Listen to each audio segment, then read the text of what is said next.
Terus ya.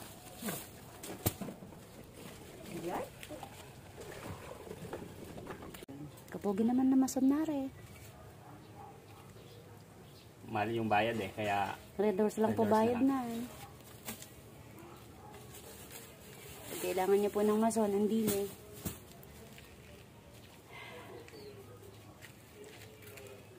Aba, asan yung gunting? Ano di? Kapehan sa? Umaga. Inuman sa gabi. Oo, sige.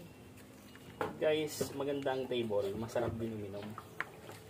Yung tipong hindi nakakalasing. Kahit ibinahanggan ni misis ng 10 case na Red Doors, hindi nakakalasing. Ay, wag na ah.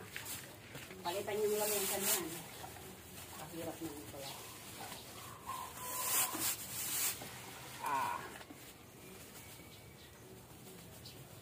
Ano kuya? Papalitan ko na yung table. Hindi pala nakakalasing na ba? Uubos yung alak sa tindahan.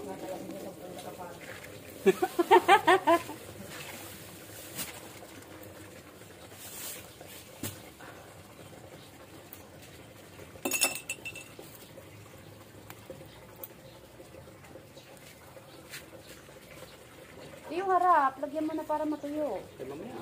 Pagkahalo mo yan.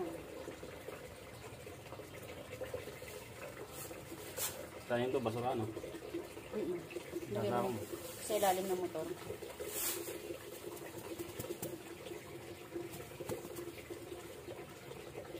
No. Itong yellow na ano doon ko sa kalat. This is space na matigil.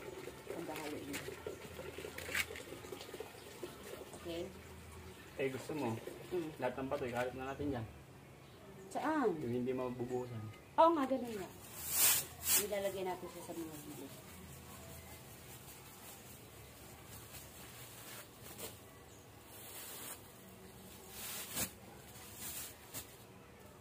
Dahan-dahan lang ang trabaho at ito naman ay arawan. Hindi ito pakyawan. Sige. Ay siya, sige. Pagtagalin mo. Pwede ko bang patungan ito? Kumbay. Ire? Oo, pwede. Ay, wait.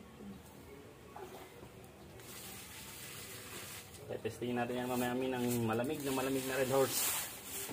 Wala, malamig na kape yan.